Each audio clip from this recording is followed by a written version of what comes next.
Hey everybody, welcome back to Defense Academy. This is day 3. I'm Sean Duffy, hosting for today. So excited about what we have on tap. There's a lot happening, so stay tuned for sure. Before we get started, I do want to give a shout out to everybody who made Defense Academy possible. So huge shout out to Justin, Rebecca, Helena.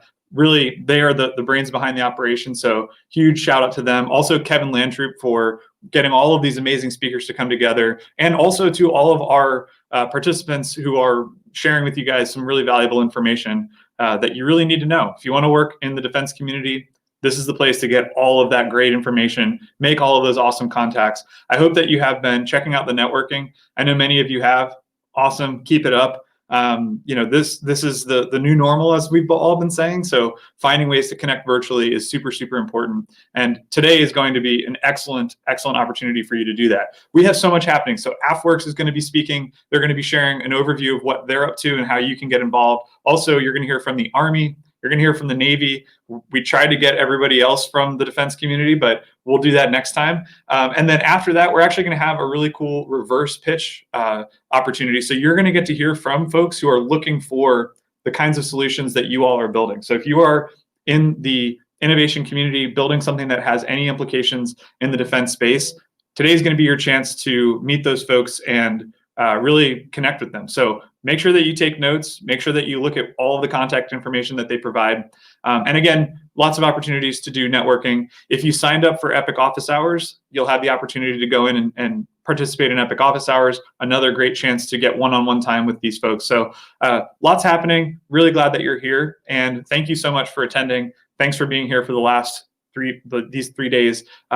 Plenty more where this comes from.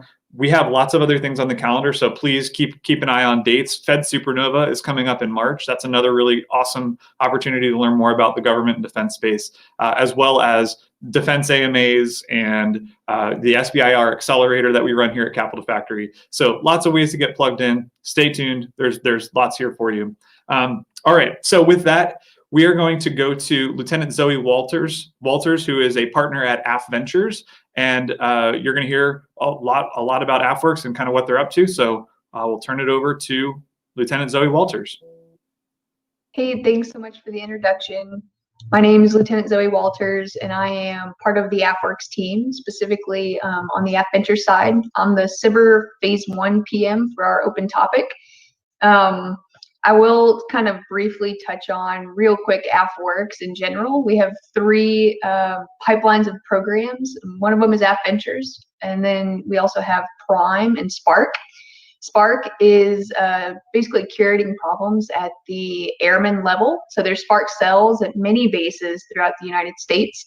And that's where airmen come together and truly, have a place to work on problems that they see in their everyday work life, as well as be able to push those problems up and get solutions from companies like yourselves. And then Prime is kind of the phase 3, that kind of true integration and development of the technologies that are coming through, AFWERX. And so with that kind of brief overview, I'm going to go ahead and jump into AFVentures, which is a great starting point to jump into AFWERX, along with some of the challenges that we have as well. So I'm going to throw up some slides here and go through them with you guys. So this is information about AFVentures for companies. We're going to focus mainly on the CIBR and CITR, so the Small Business Innovative Research Program and the Small Business Technology Transfer Program. So AFVentures at a glance. These programs kind of fall into 3 different categories. We categorize them as small bets, that product market match, which you'll hear is the phase 2 here in a minute. And then these big bets, also known as StratFi and our TACFi programs. So the small bets, they are $50,000 awards. We award between 1,000 and 1,500 of those every year. There's 3 solicitation cycles a year that you'll see here in a couple of slides. And really what we're looking for is a 11 to 25 page slide deck that you guys submit through DSIP the portal, and you can find more information. I'll shoot up a link to the AFWERX website here in a little bit. And then we'll review those. So this is called the AFWERX Cyber Open Topic. It happens 3 times a year. We're going to award a decent number of these small bets. And for that $50,000 in 3 months period of performance, we're going to ask for you to go out and do technical feasibility of your commercial solution to see if there's anybody in the Air Force who has a problem in need of that solution. So once you've gone through that program, we kind of do it like a funnel, right? So we take in a bunch of companies at the top of our funnel, and as it gets, to more money, to closer, to the warfighter, closer to integration, we're going to award less companies. And so that product market match is that phase 2. So if you've been awarded phase 1 in one of those cycles, you'll be you'll be getting information for that phase 2 solicitation, and you'll apply to that. You'll put forth a proposal, and then we'll down select companies. As you can see, we only do 300 to 500 of those awards per year, but that is up to $1.5 million. That also includes our direct to phase 2 program, where if you already have that product market match, if you've already found your Air Force customer and you want to work with them, you don't have to go through the phase 1 process because you've already done your technical feasibility, and the direct to phase 2 program is perfect for you. So that is, like I said, up to $1.5 million. It's up to 15 months period of performance, and that allows you to truly work with that customer that you found to begin to tweak your technology and find the true fit, within the Air Force. And then we have those big bets. So very few of those are awarded every year. There are about 20 or so awards. And these are going to be up to $15 million of SBIR, and then also STTR funding might be a little different on that side. This requires matching. So you're going to have, one part of SBIR, one part of actual government customer money, and then 2 parts of private funding. So if you feel like you're a company that fits in there, you can go through our program. As long as you have a phase 2, you can apply, and submit a proposal through the Strat 5 program. And so those are kind of the at a glance ways to get funding through AFVentures for SBIR and SITR. So moving on, who can apply to these programs? Any U.S. small business. So you have to be more than 51% majority owned in the United States, and you have to be under 500 employees. Those are kind of the big ones. If you go to the SBA.gov website, you can find even more information about those specific things that qualify you as a small business. You'll also have to get a SAM number, a cage code, a DUNS number, just little things for us to know that you guys are a small business, that you've been accepted, and have the right qualifications to be able to accept contract funding, as well as execute on government contracts. So like I said, 3 solicitations per year. They generally follow the same month scheme, so February, June, October. We're currently almost in the open period for the 21.1 solicitation. So that's that first one of the year 2021. If you're interested in that, we do have Ask Me Anythings. You can find those on the AFWERX.af.mil events page, and you should be able to pull those up. They're just YouTube videos. We kind of walk you through the solicitation, what's required, and then how to apply. We also try to answer questions during that time. So our goal is to help you find a government partner. That's what that 50,000 is for in the phase 1. We do this in a few different ways to help you guys kind of prep that, or what we say like kick off the technical feasibility process. That's going to be through focus areas, and then there's also trade shows and events. There's post-award events, that kind of thing. The focus areas are different technology areas that members of the Air Force and Space Force now have made, created write-ups and put on the AFWERX website under the AFVentures page to let you all know what their problems are. And so instead of going into this blindly saying, hey, I have a technology that's super interesting, but I don't know who in the Air Force would need it, you can parse through that list, and maybe you'll find somebody that could use your technology, that you think you could solve their problem, and that kind of just jump starts, that technical feasibility process, so that you can reach out to that individual and get more information about how the government could use your solution. So those are great to go look at, and at the end, we'll throw up the AFWERX website information, just so you guys can explore, and the focus areas are found on there. The other thing that is go to trade shows and events. AFWERX hosts challenges as well, so you can apply for different challenges through that website, and it allows you to get into a room with government customers as well as other folks within industry to truly hack on problems that the Air Force has, and come up with possible solutions. So you really get kind of into the nitty-gritty of those problem sets, and it allows you to bring about a better solution with the technology that you have. So a benefit to being in the SBIR program, to receiving an award, is that a lot of times we host post-award events where we'll set up, currently virtual, but hopefully by the end of the year, in-person events that you can actually talk to government customers that we've brought in specifically based on the types of technology that companies in our portfolio have. So all of these things are really geared to help you find a government partner that could use your solution. And in the end, our government partners who have problems or capability gaps and needs get those fulfilled through you all and through the SBIR program. So connection is critical in everything that we do. So we kind of talked through the phase 1 awards, but here is it in writing. So it's going to be 25 slides. 11 of those are required, and then an optional 5-page white paper. That's all it takes to apply to this. So we're really looking for kind of an easy, broad, open door that you all can walk through, so that we can see what is industry doing in these different areas, and we can find the best technology to keep our force at the highest capability possible. So if you do already have an interested partner, you can have them submit letters of support or letters of interest that can help you out, during that selection period. But it's not required. This is very much an open topic for all of our programs. So the Direct to Phase 2, the Phase 1 SBIR, and the Phase 1 STTR. If you want to apply to any of those, I highly encourage you to, because you don't have to have a government partner. You don't have to know where your technology fits.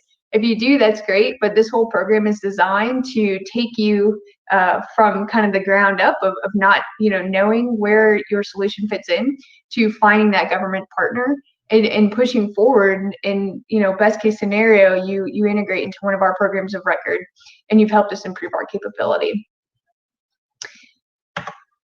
So the Phase 2. So once you've been awarded a Phase 1, you'll jump over to the Phase 2, and you'll be given the opportunity to compete for one of those awards as well. They're a little bit different, but very similar. And so you'll see the same kind of things asked. Really, what we'll ask is that you go deeper into your technology. We'll look for more detail in your solution and how it's going to be integrated into to the Air Force solution, as well as that memorandum of understanding, that sponsor endorsement that you have found an Air Force customer and that they're excited to work with you. So the Direct to Phase 2, I'll just briefly touch on it. As I did before, the main areas that you can enter are the SBIR Phase 1, the STTR Phase 1. So that's if you have a research partner or you're lower on the technology development scale, you'll apply to the STTR.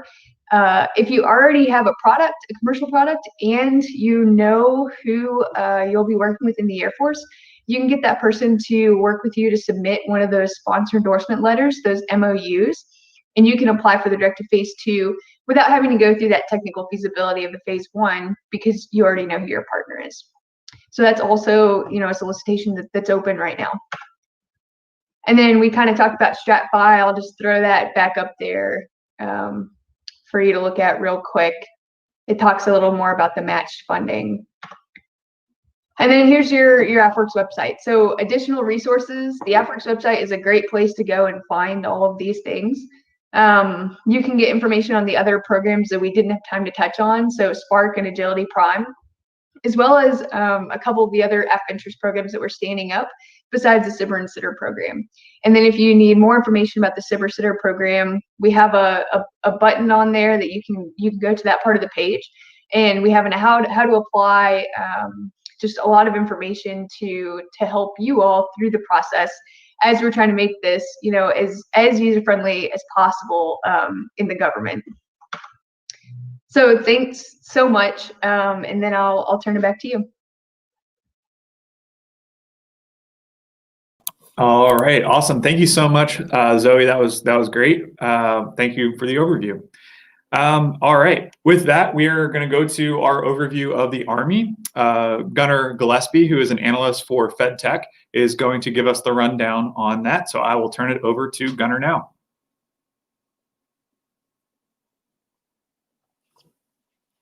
Hi, everyone. My name is Gunnar Gillespie, and I'm an analyst with FedTech. Today, I'm going to work a little bit with you guys to talk about an outsider's perspective on the Army's partnership pipeline, and then some tactical opportunities that you can all take advantage of. So could we pull up the slides here? Awesome. But first, I'd like to give a quick overview of what FedTech is. So we stand at the intersection of breakthrough technologies. With our startup studios, we license technology that comes out of federal labs, and we pair them with entrepreneurs and we create companies. With our custom accelerators, we work with huge clients like the DoD and the DOE and the VA, where we accelerate existing small businesses to products. And then we work in an internal innovation, specifically by empowering people with ideas and organizations like the VA to create pilots for their products or their services and then spread them out to other hospital systems. But we also work with a lot of other entities.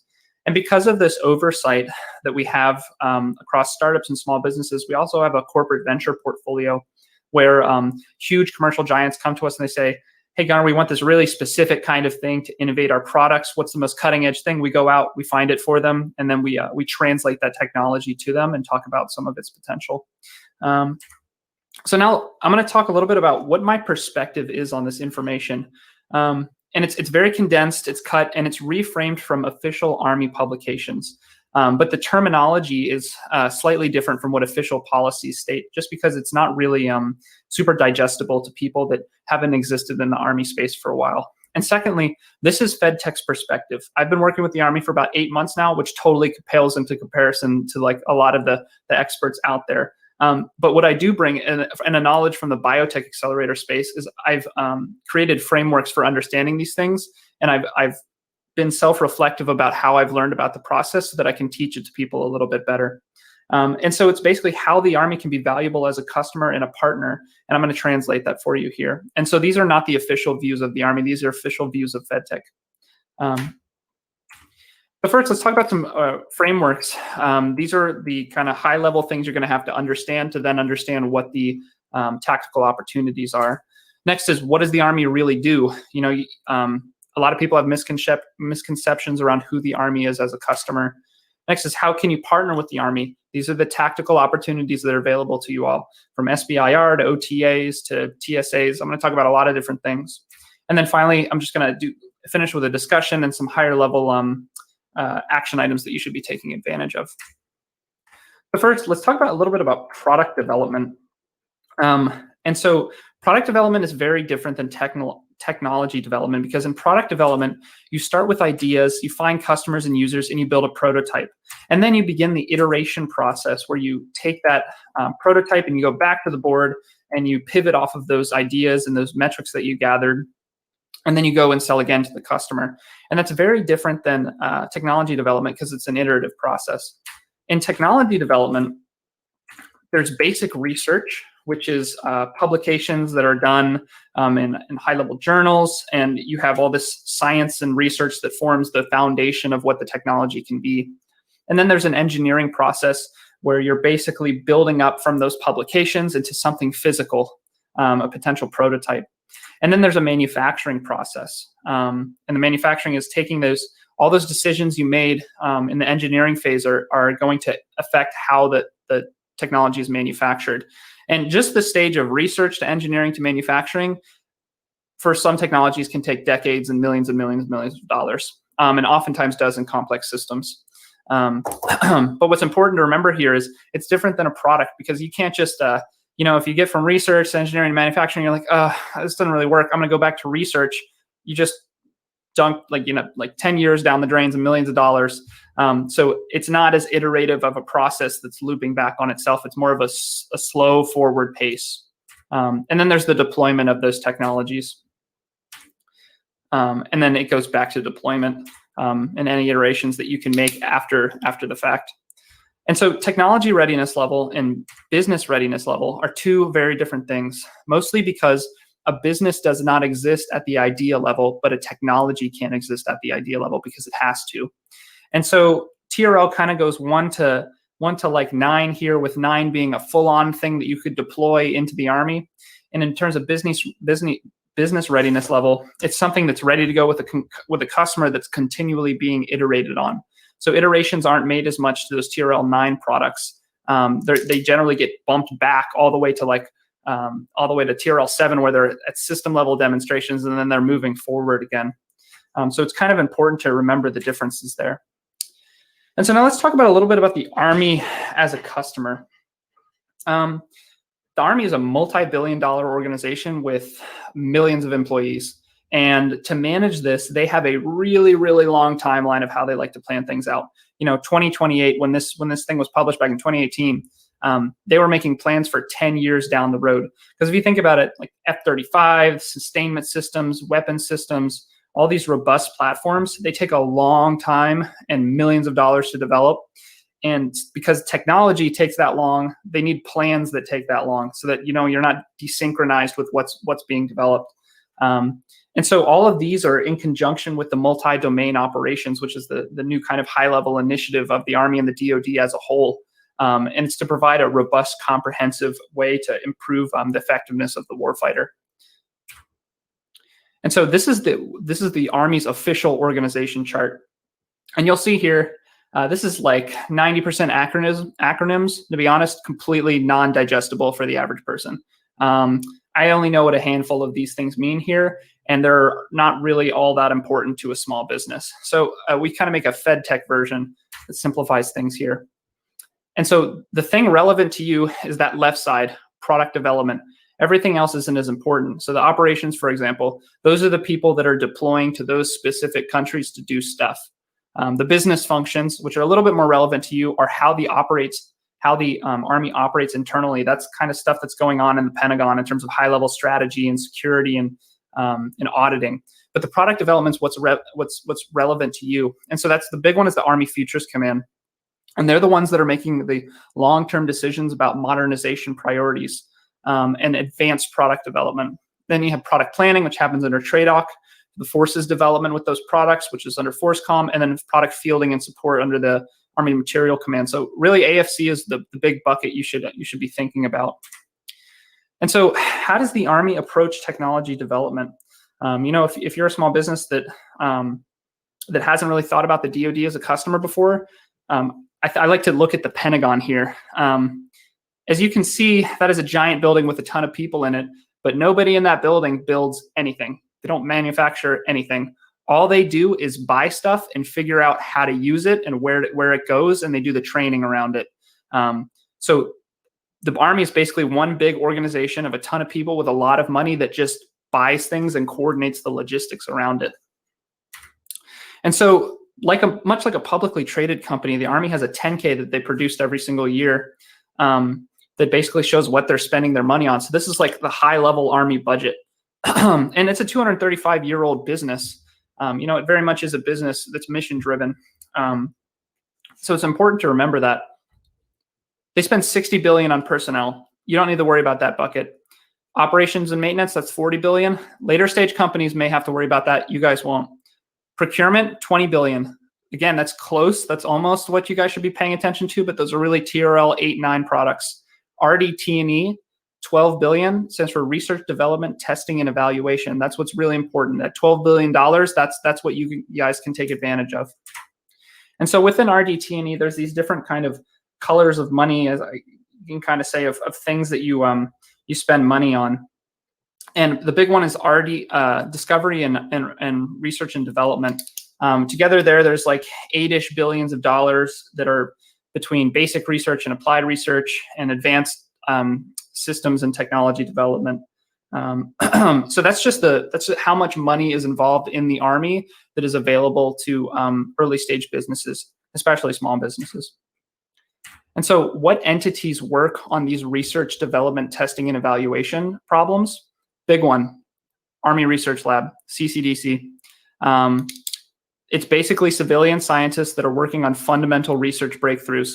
It's basic and applied research, very early stage. It's if you're an early stage company with TRL like 2 to 4, these are the people that you should be working with. They have dozens of labs around the United States with senior scientists who are your peers.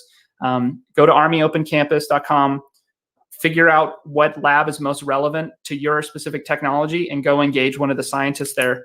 They're great to talk to, great people, and they're really passionate about what they do. Next thing is the Army Engineering Centers. A little bit farther down the line, these are more mission focused and they're more development testing type stuff. Next is the university and federal labs. You know, the DoD is always leveraging academia and different federal labs to kind of fill in capability gaps for research, tying in new research discoveries. So I'm going to continue looking at the entities that the Army works with here. They work with the program executive offices, which are internal to ASALT at the Army. If you don't know what ASALT is, don't worry, but these are the people that are professionally purchasing the products that are ready to be purchased at a program of record level. And they also influence the direction and the requirements writing of future products. And then finally, the Army Futures Command. And two big things you should learn about under the Army Futures Command are the AAL, the Army Applications Lab. I'll talk about them in a bit. And then there's the cross-functional teams. And the cross-functional teams are working to define specifically what those modernization priorities are, and they work with the program executive offices to write the requirements for the kinds of products that they will be buying. And so they're focused entirely pretty much on modernization. And so they decide the direction of things. And then the final entity that the Army works with are businesses, you specifically. But what they work with a ton of are these prime contractors, but a lot of them started as small businesses. And over the course of decades, they've moved into this position where they have a nice little niche in the market where they sell one product really well. And they do, you know, like maybe a couple dozen $1 million a year in sales to the Army. But the Army needs businesses to fill in capability gaps and also to figure out new authentic technology ideas. And so here are some traditional partnership mechanisms that exist. Oh, I hope these show up. Yeah. So the first one is SBIR and STTR. I'm sure you guys are aware of those. I understand a lot of you have applied or are applying or even in phase 2s of these kinds of things. This is really the lifeblood of small businesses out there that are before like a TRL, like 6 or 7. BAAs, these broad agency announcements. These are these big 100-page documents that have these long timelines. But they're available to you, and so I would kind of look up solicitations for BAAs because they're a little bit broader. CRADAs, they're contract research agreement. What is it? Contract research agreement development something. It's not a funded opportunity, but it's basically you can work with scientists at these engineering or these Army Research Lab centers to co-develop something. So it's not them giving you money, but it is an opportunity to work with the Army on developing a product or a capability. TSA, testing services agreements. You could be a research supplier. You know, if you make glass beakers, you can sell them to the Army's engineering centers that are working with chemical or biological stuff. And then there is IDIQ, which I won't mention on there. OTAs, they stand for other transactional agreements, and they kind of work in the forms of consortiums. And so what an OTA is it's an opportunity where you know, when a prime contractor does business with the government, they're obligated by law to have about 20% of the contract size work with small businesses. And so what they do is they need small businesses to fill that 20% gap. And these come in the form of a rapid like prototyping and production of technology. And so this is a great avenue to get stuff done. But I highly recommend you join consortiums that can provide these opportunities. And then next, the RCCTO, RIF, and REF, that's the Rapid Critical Capabilities and Technology Office, the Rapid Innovation Fund, and the Rapid Equipping Force.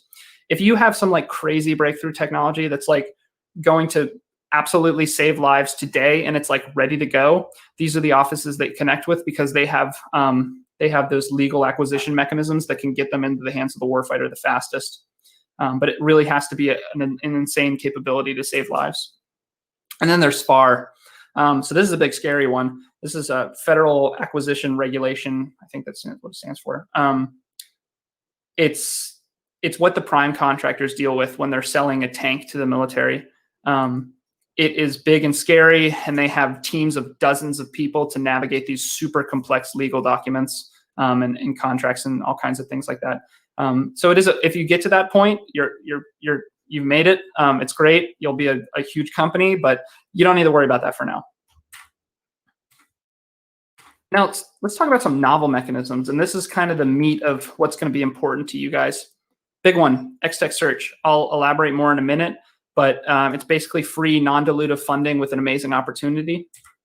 The Spartan project under AAL, it's a very specific scope of work. They're looking for technologies that can automate the process of loading howitzers. And that's under AAL, and that has a bunch of contracting opportunities available. The Innovation Combine, again, a narrow scope of work. They're looking for novel energy solutions. This one is over, but there will be another one in the future. They were looking for novel energy and battery technology, and they were looking for lightweight and sustainable armor systems like ballistic plates and things like that. There's X-Tech Bolt, which is more medically device oriented, but it's a Bolt stands for the brain operant learning technology. So they were looking for med tech that could use fMRIs or EKGs to basically improve the speed or the learning of people, the learning of ideas. And then finally, X-Tech Cyber, which is a very new one. I believe the applications are closed now, but that was a Cyber opportunity through the X-Tech Search process. And so I'm going to talk a little bit about X-Tech Search here at a high level. It's a 4-phase prize competition. If you make it to the finals, each person wins $120,000. It's open topic. There's no specific scope of things. It can really be anybody as long as you're a small business based in the US. The reason I believe it's important, not only that you get non-dilutive funding, but at every stage in the process, you can receive direct feedback from Army subject matter experts, and they can often guide you in the direction of who you need to engage specifically. Additionally, this is the X-Tech Accelerator, which FedTech runs, is available for the finalists of this competition. It's a 6-month process, and I'll talk about that more in a second.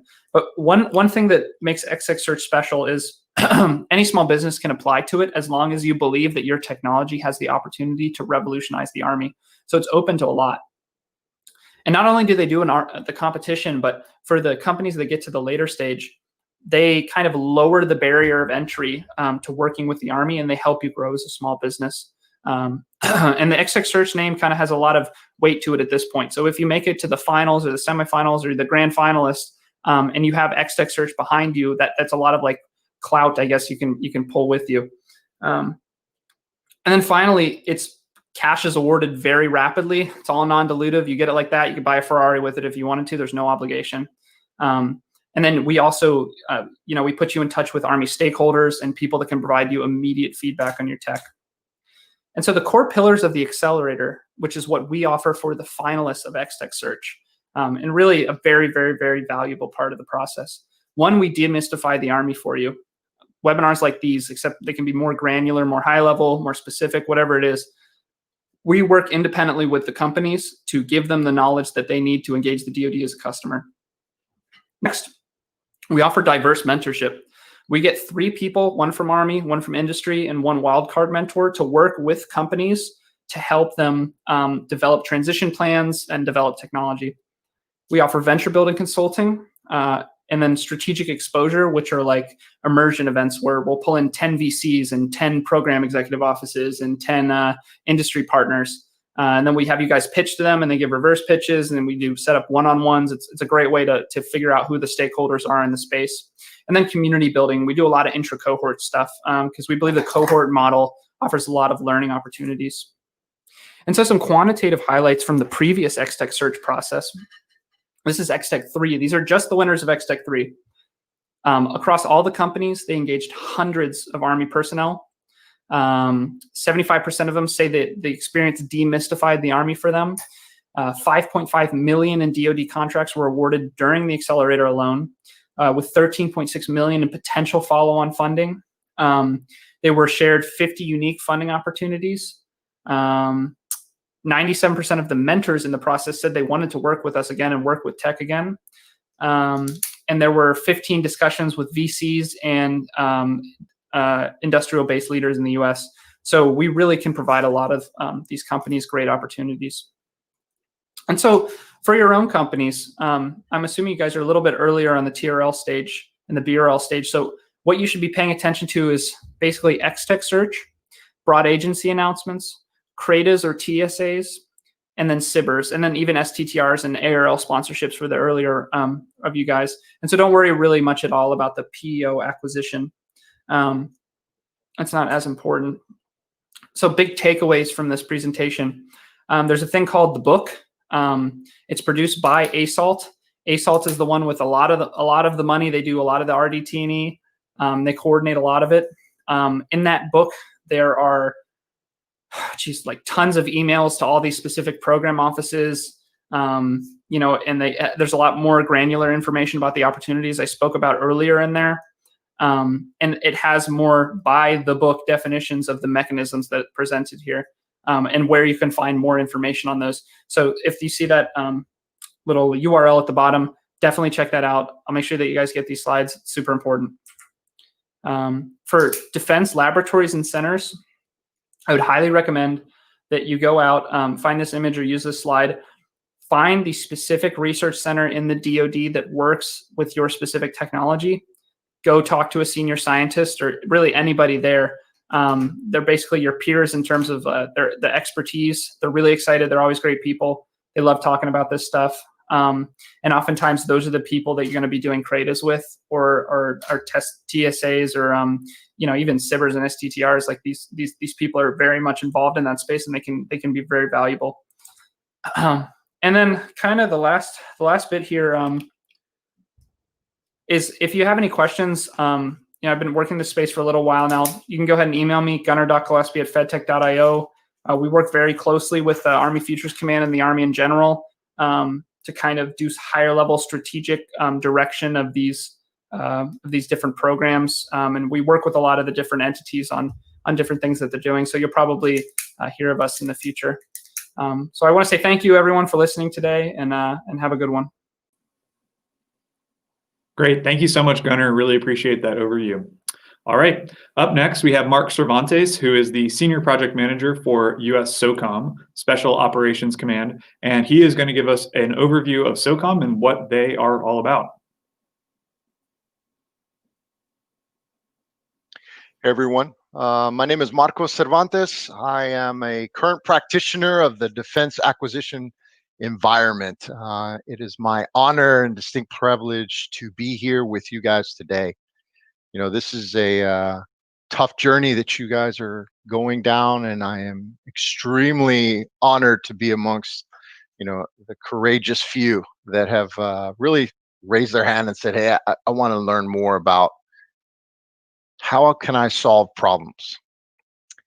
Because we've got a lot of problems and we need your help. And this is tough. This is a tough business. And the defense environment, we are tough customers, extremely tough customers, because it's a matter of life or death being out there in an expeditious environment. But I'm happy you're here, and I'm going to try and take you through a better understanding of the problem set, a better understanding of how you guys can get your capability, number one, in front of us and continue to maintain that relationship. And I think for you, it's the feedback so that you can iterate and make sure that the capability that you're providing to the defense industry space is the best, because we want it to be an extremely unfair fight so that all the operators can come home, all the warfighters can come home, those that are called to defend this nation. So if you're ready, I'm going to take you through my understanding as a practitioner of this trade, what I see your journey is. So with that, let's go to the first slide if we could. And so what you see here is depicted two tough environments to really conquer and get out in front of and get on top of. If I were to put you guys on the moon and say, hey, get back to Earth, that's really the journey that you're on. And that journey is for the big defense acquisition players. We're talking the Army, the Navy, Coast Guard, the Air Force. That's really from the moon back to Earth.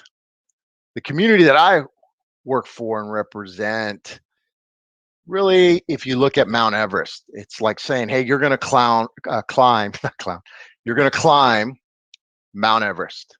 And so grab your backpacks, let's go. And if you're sitting at your home right now, that's kind of the journey that you're going to be going on. And so again, let me walk you through a better understanding of what that journey is going to entail. So what you see in front of you right now is all of the equipment that would take just to get up that mountain, Mount Everest. And it's not going to happen overnight. It's not going to happen tomorrow. It's not going to happen the next day. You literally have to come up with that vision, find out how you're going to conquer that vision, and then start planning. And that's really what's fundamental here is the planning aspect. And I'm going to try and help you guys come up with a better plan. So that's all the equipment that somebody would need to take to go up that journey. You see over there on the right hand side, the actual pathway to get to the summit of Mount Everest.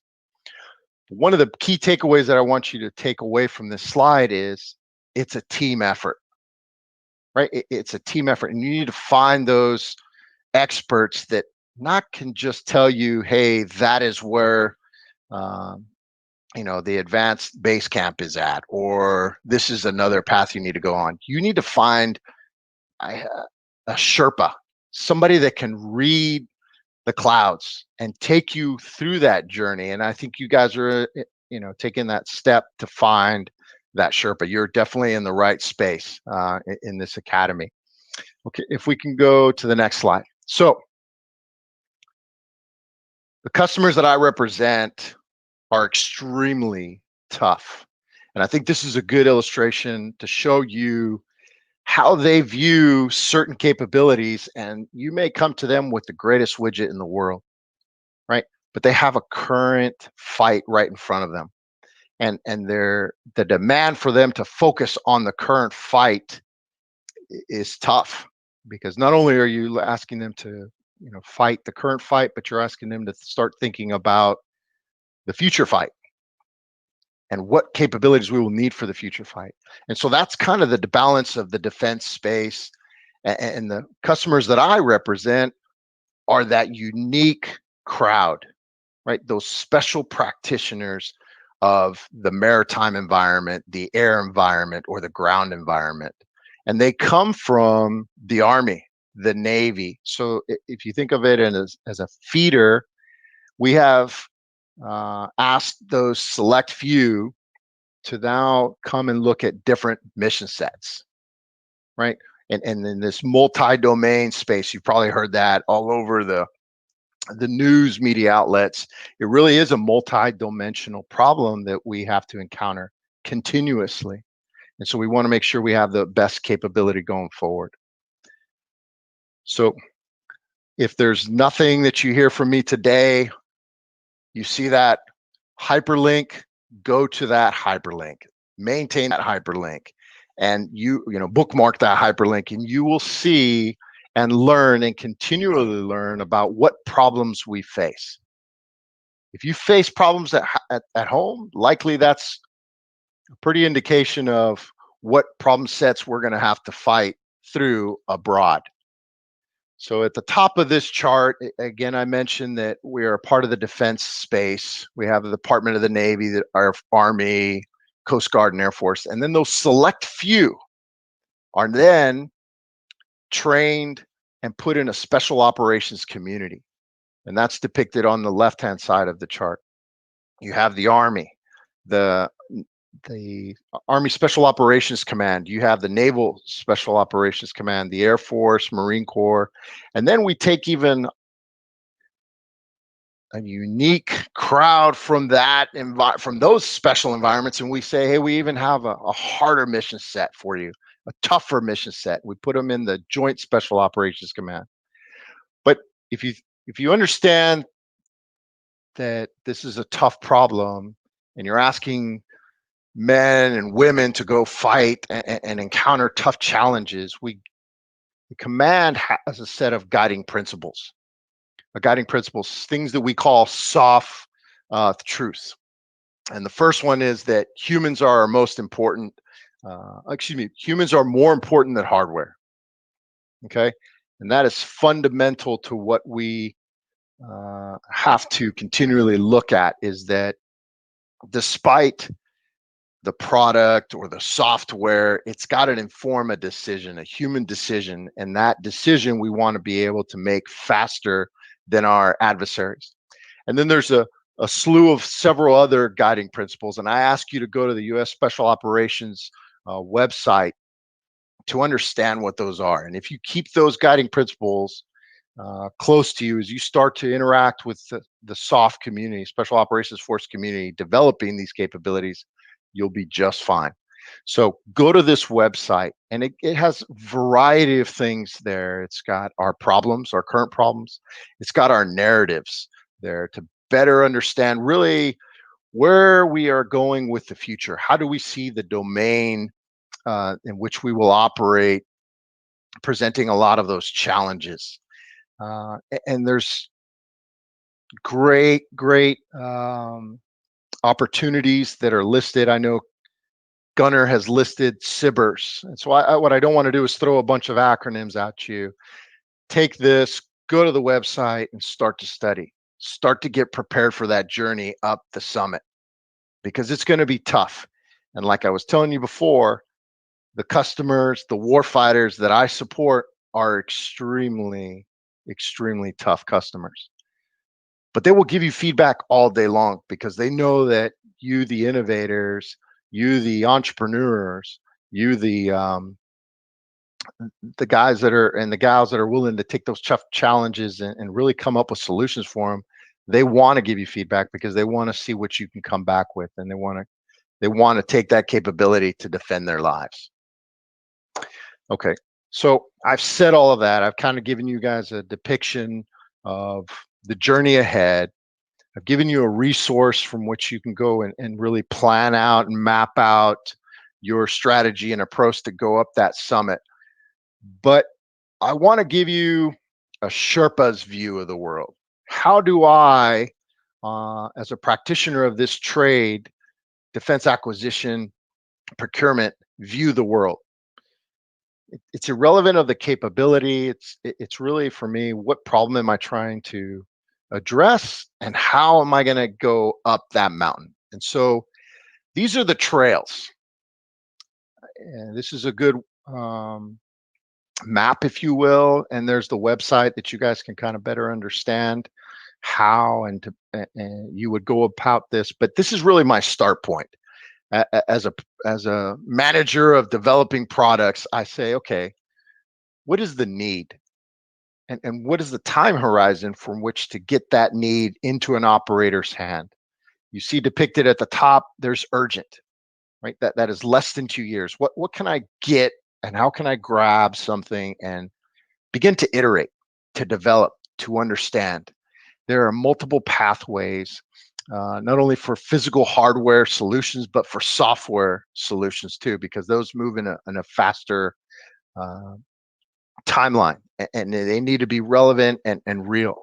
So again, I just wanted you guys to see these are the maps, and these are the trails that I would take you on. And when I talk about from a business standpoint, from a monetary standpoint, from all of those things it takes to deliver solutions, this is the pathway I would take you on, from a time horizon, from a contractual, all of the space. And this is hard. This is tough. So don't think you have to understand this. There are people and practitioners out there that will help you guide you through this.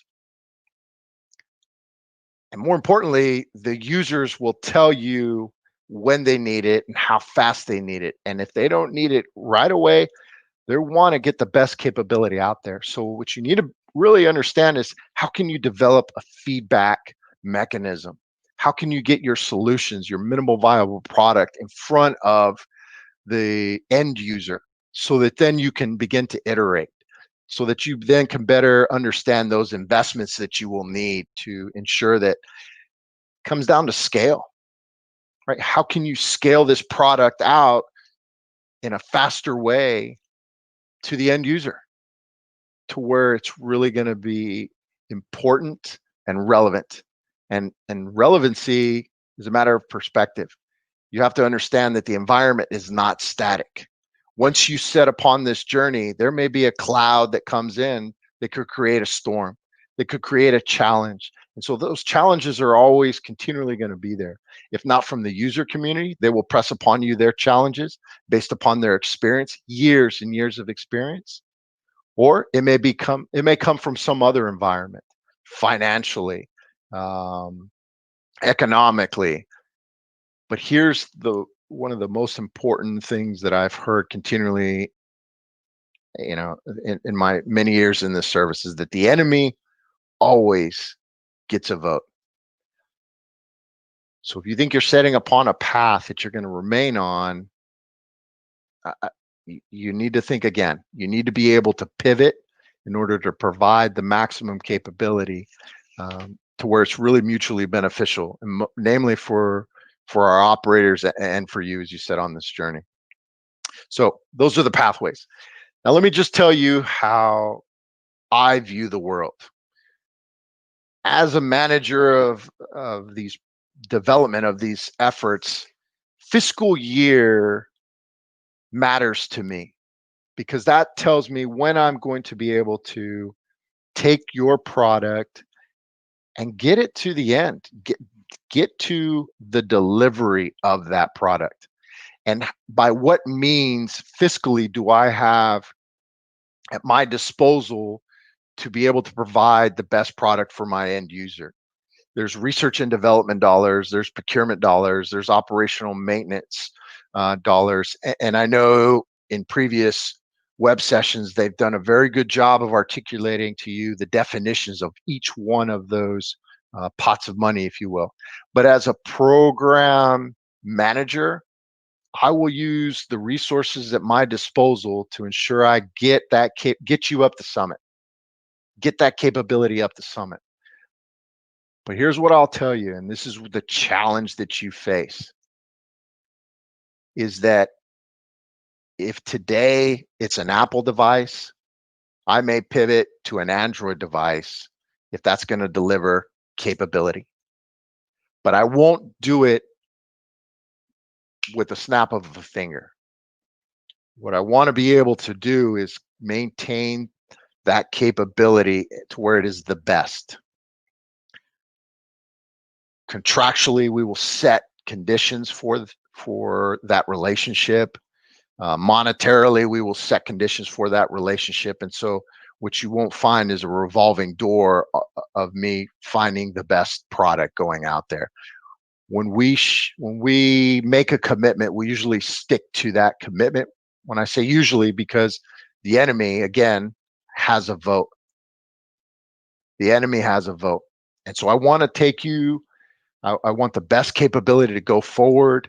You have a lot of tools at your disposal, and to a certain degree, it's information overload. And so I ask you to take the time to plan, to talk, to be able to ensure your capability at least gets in front of those operators to where it's given a fair shake.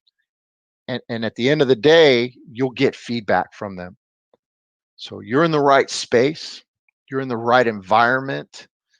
You've got a team there personally on your team, and then even there with Capital Factory to help guide you through that journey, because it is in our best interest to see that each and every one of you is successful.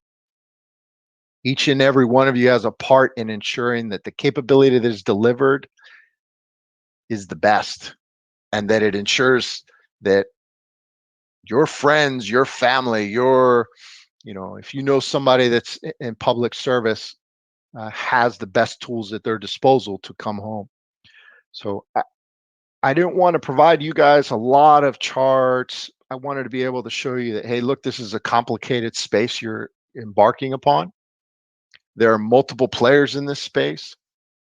There are multiple communities, cultures, and be able to let you know that there are pathways, defined pathways that we will take you upon to deliver that capability.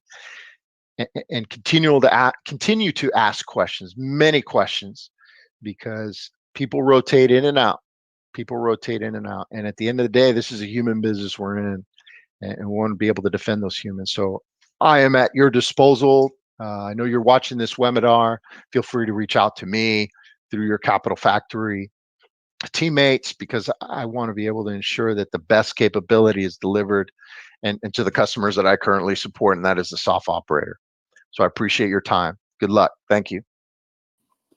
All right. Well, thank you so much, Marcos. That was a really great overview. And I just have to say, kind of on a personal note, from Capital Factory's perspective, if you're listening to this and you're trying to figure out kind of how all these things work, as Marcos said, you got to talk to the folks on those teams. They can walk you through all this stuff.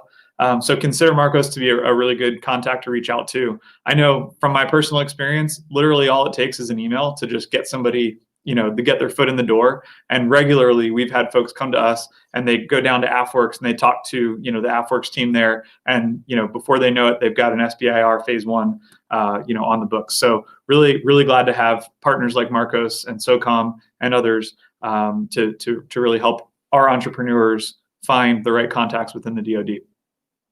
All right, and so with that, we've heard from AFWERX, we've heard from Army, we've heard from SOCOM. Now it's time to hear a little bit more about the Navy and what they have going on. And so Michael Madrid is going to walk us through that. He is the Executive Director of the Defense Entrepreneurs Forum, and he's going to be giving you an overview of all the things that the Navy's doing. Hey everybody, I'm Michael Madrid. I'm the Executive Director of the Defense Entrepreneurs Forum, or DEF, which is a 501c3 nonprofit on a mission to change culture throughout national security. We forge partnerships, we hold a myriad of events, and we curate a couple national level programs as we try to promote a culture of innovation all across the DoD and the intelligence community and all of the broad different sectors that contribute to our country's defense. So it's great to be here with you. I want to share a little bit about innovation initiatives in the Navy and how you can best engage, being that I'm a Navy currently active duty, Naval Academy graduate of 14 and surface warfare officer or ship driver for my day job, so to speak. So Navy's near and dear to the heart. And the first thing I want you to know about is NavalX. So NavalX is it basically serves as the Department of the Navy's workforce superconnector. That's what they call it, focused on scaling non-traditional agility methods across the Navy's workforce. And it was formally announced in February of 2019 as a direct report initiative under the Assistant Secretary of the Navy for Research, Development, and Acquisition, or ASNRDA. And its mission is to create, again, organizational agility by empowering the Navy workforce to solve problems and building partnerships and networks to enable greater collaboration on warfighter needs. So obviously a lot of that is focused inward on the Navy and Marine Corps team, but a lot of that is focused outward, and you can be one of those partners and part of that network. They have a ton of events all over the country, a lot of different programming, including one of the most important things for you to know about, which is the tech bridges. So the NavalX tech bridges are, again, a connected network to enhance the collaboration happening between naval labs and industry and academia and even the other military branches. So each NavalX tech bridge offers a collaboration space, a physical space, and it's not on a military installation. It's usually out in a commercial business place. And that has a number of advantages, most of which is that it's easily accessible for you. And it's an easy landing spot to foster that collaborative ecosystem that they're trying to build, to build those productive partnerships. So you don't have to go through any hassle to get onto an installation. You can go to a NavalX tech bridge, and you can get access to state and local government, academic agencies. They are just really creating a rich regional innovation ecosystem, and it really supports the economic development in each of those areas as well. And there are a lot of different tech bridges. Bear with me, this is a long list, but I think it's it would be helpful. So there's naturally one in the capital region here in Washington, D.C. There's a Central Coast region based out of Monterey, California, Central Florida based out of Orlando, the Inland Empire based out of Norco, California, Mid-Atlantic based out of Norfolk, Virginia, a lot of Navy there.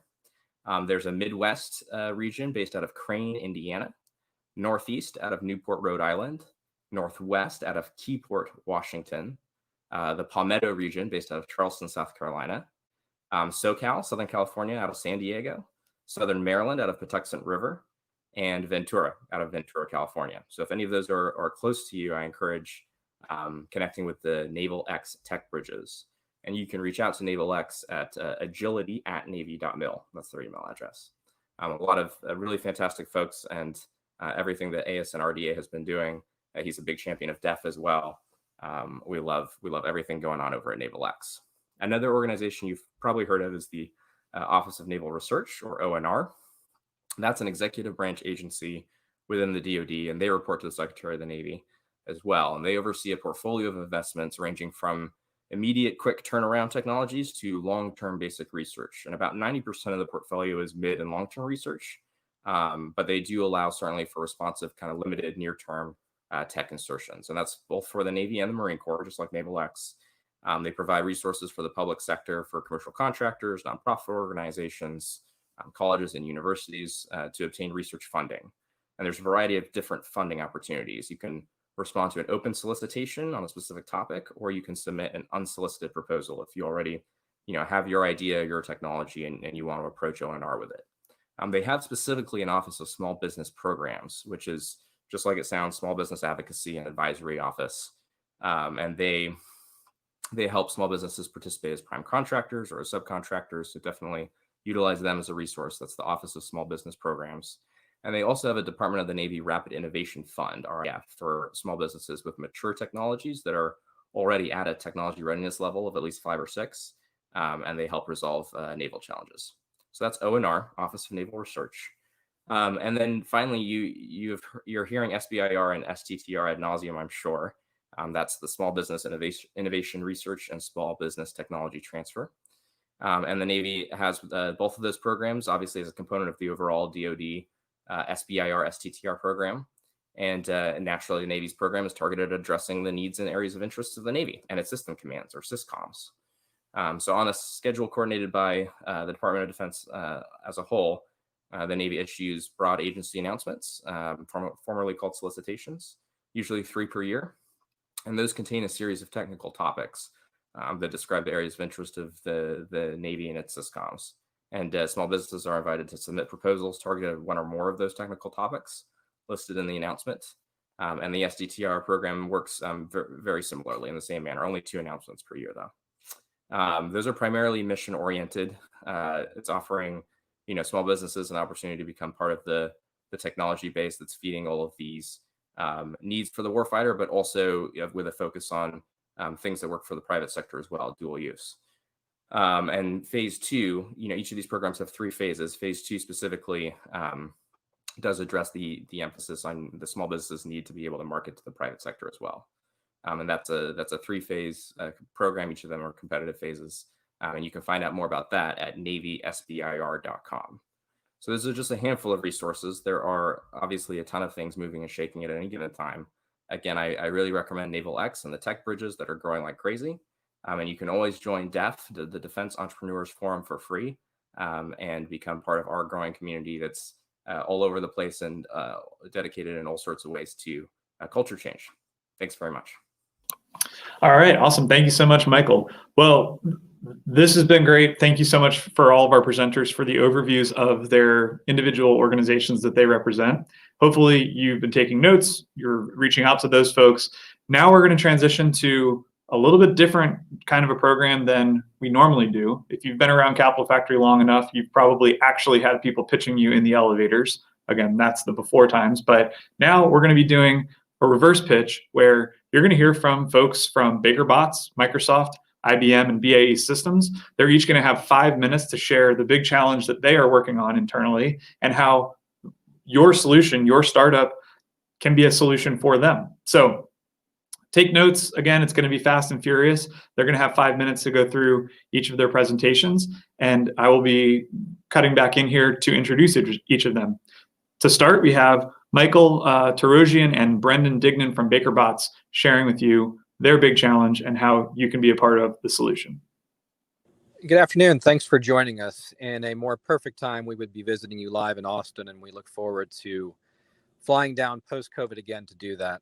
My name is Brendan Dignan. I'm a corporate partner in our Washington office. My practice focuses primarily on mergers and acquisitions, joint ventures, and representation of private equity firms and their portfolio companies.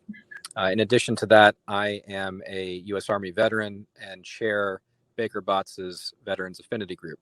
With me today is Mike Tarosian from our Palo Alto office. Thanks, Brendan. Hey, everyone. Mike Tarosian here. Great to be with you. Quick intro to myself. I'm co-leader of our emerging company and venture capital practice and our corporate venture capital practice. I work as outside general counsel for companies in the emerging tech space, and I work with their investors and advisors as well. And I work with companies from the formation through the development of the business and to seed financings through venture capital rounds, and then as they develop the business, and then potentially through their liquidity event, whether it's a sale of the company or an IPO, and then work with them as a public company. We are a law firm of 13 offices around the world and about 725 lawyers. We represent companies of all sizes, from some of the largest Fortune 500 companies to emerging companies. But one thing that stands out about BakerBots is our support of veterans and veterans organizations. I mentioned that I chair our Veterans Affinity Group, and in that capacity, we try to seek out organizations that are supportive of veterans and veteran entrepreneurs. On this slide are just some of those. We are outside general counsel to the Global War on Terrorism Memorial Foundation, which was the entity tapped by Congress to construct the Iraq and Afghanistan Memorial on the National Mall, to be built sometime in the next few years. The Veterans Consortium and the City Bar Justice Center of New York City, which provides pro bono services to veterans seeking disability ratings from the VA and other upgrades. And then things like People Fund, which you might be familiar with in Austin, another 501c that aims to fund entrepreneurs. BakerBots right now is representing People Fund in the creation of their veteran financing facility to provide funding to veteran entrepreneurs. So it's full circle. In addition to this, we also represent defense contractors and larger organizations that sell to the military and to others in the military organization. Mike now is going to discuss with you our emerging company practice generally. Thanks, Brendan.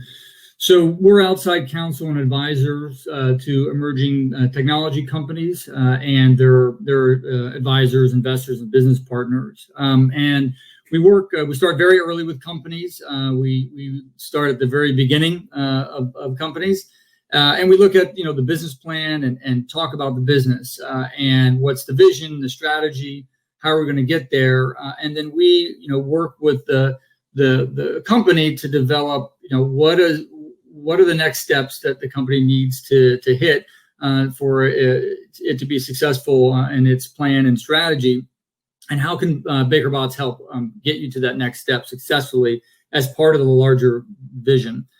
Whether it's organizing and structuring the company, getting the right people in place, helping you develop your IP and IP strategy, and protecting that IP you've developed, structuring and negotiating commercial, customer, or partner deals, navigating regulatory environments, government contracts, and getting funding.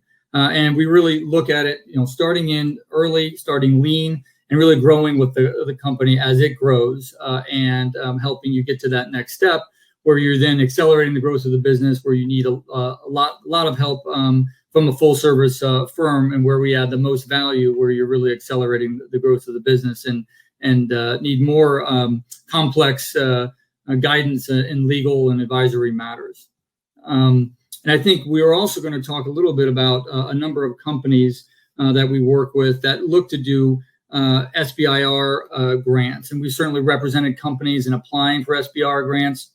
We provide guidance on the process and making sure the companies are going through the right systems and setting up, making sure they're eligible, making sure they've met the terms and conditions and reviewed the funding agreements and reporting requirements for the companies, and then helping them take the next steps and completing those and doing that successfully, and then moving forward with the funding. And happy to tell you more about Baker Botts and how we work with companies. And again, great to be here today, and glad to be talking with you. Thanks very much.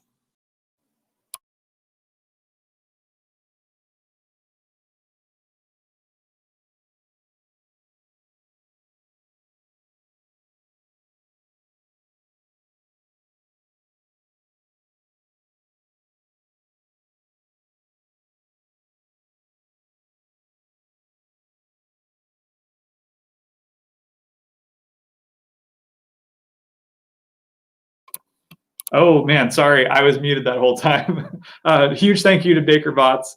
And also, I just wanted to give a personal note about our speakers today for the reverse pitch. Each of them are a part of our Corporate Innovation Council at Capital Factory. So a lot of them are in and around Capital Factory now through all of our virtual events, but usually they're not very challenging to get a hold of, and they really want to hear from you guys. That's why they're doing this today, and this is a great opportunity for you to get connected to them. So a huge thank you to them. Huge shout out to our Innovation Council. If your company is interested in joining the Innovation Council, you can hit me up and reach out to me, and I'd be happy to chat with them about it. Okay, that said, sorry about the technical glitch. We are going to move on to our next presenter, who is Colin Jones from Microsoft. Colin, take it away. Hi, my name is Colin Jones, and I run the startup focus for Microsoft's federal business called Microsoft for Startups, Defense, and Intelligence. This is a program dedicated to working with innovative startups in the defense and intelligence community. My goal is to find the best startups from around the world and help you unlock new revenue-generating opportunities in the federal government. I help startups understand and navigate the complexities of government, like compliance, contracting, and more, to help grow your company in the public sector. There's no denying that the US government is falling behind in terms of innovation. Failing to innovate for the DoD can have drastic consequences on a world stage. The traditional means of government innovation is changing, and the technology coming out of startups is proving to be the answer. Did you know that in FY21, the government will spend over $140 billion on small business? We'll see billions in awards via the CIBR and STTR programs this year alone. Clearly, there's a ton of opportunity here, and this is where my program comes into play. Microsoft brings resources to help startups navigate the government landscape and bring down the barrier to winning awards in the space. We're constantly sourcing opportunities to bring startups into and help our government customers see the innovation they need. Whether that's through an RFX, a BAA, CSO, OTA, or some other solicitation, there's opportunities for startups to sub to Microsoft or to one of our partners, or even we'll help you write a response to Prime. We bring resources to the table to help you prepare the best response possible. You need technical assistance? We have government-specific technical SMEs that can help your startup replicate your solution in a compliant government cloud to increase your customer reach. We'll also bring in select startups into customer discussions directly with us, working towards creating that perfect solution for the government. We're typically most interested in startups in the C to Series C stage, working in a relevant technology area like AI and ML, DevSecOps, IoT, edge, high-performance computing, space, or quantum. We like to see startups in market with a proven solution, and some government experience is preferred, but not always required. Unfortunately, we really don't have the bandwidth or resources to help startups in the ideation stage or do any co-development. From a CIBR perspective, we can help startups navigate compliance and technology challenges.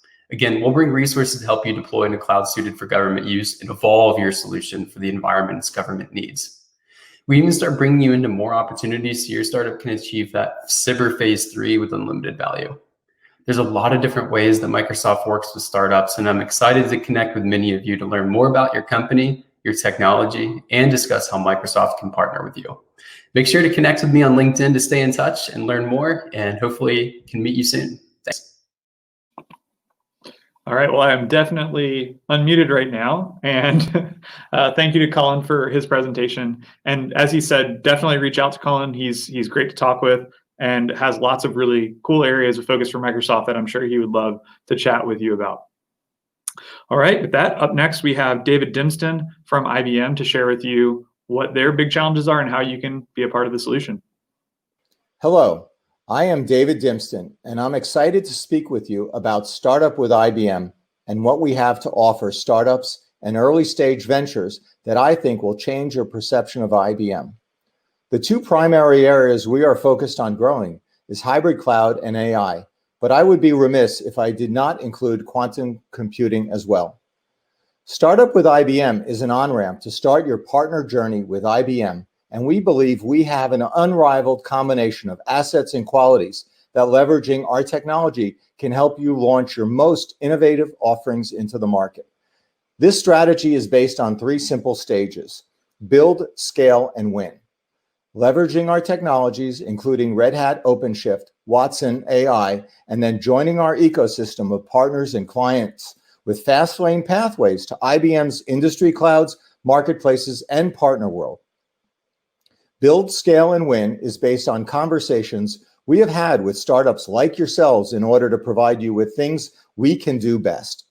Build means building on IBM's open and secure public cloud with a next generation cloud platform. Build means innovate with 170 products, services, and developer tools covering data, containers, AI, IoT, and blockchain. Build means offering a consistent experience across clients' infrastructure without the cost, complexity, or risk of refactoring apps. Scale means deploy, migrate, and manage your containerized applications freely across clouds or on-prem environments with Red Hat OpenShift.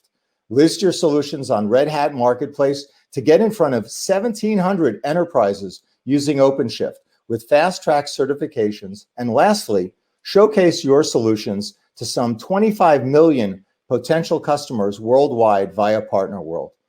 Win means go to market with IBM and its partners, leveraging marketing templates and content to help evangelize your solutions.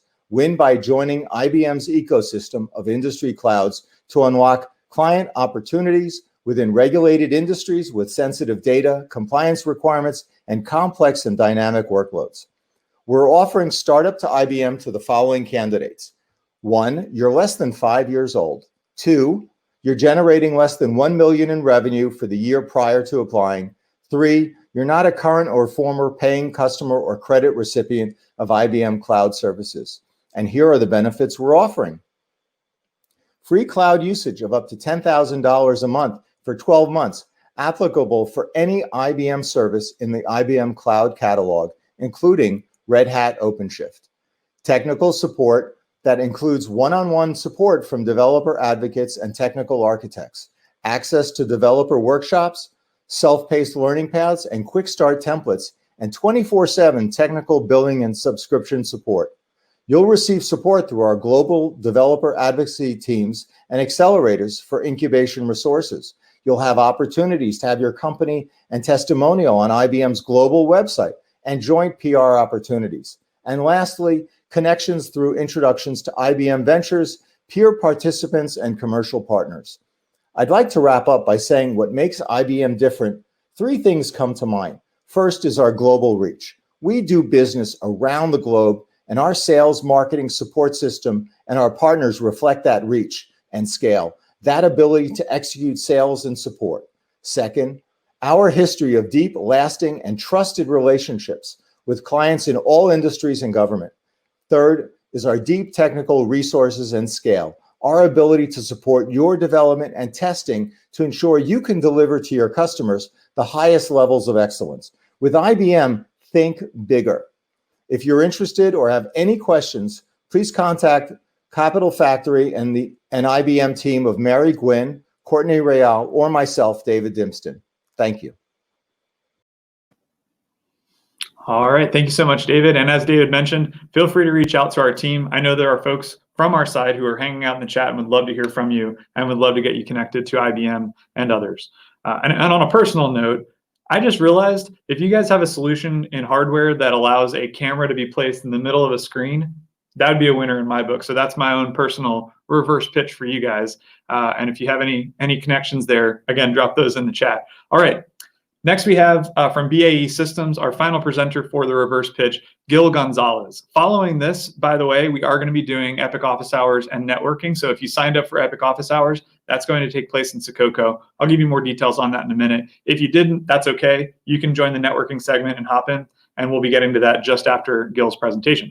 So with that, I'll turn it over to Gil Gonzalez from BAE Systems.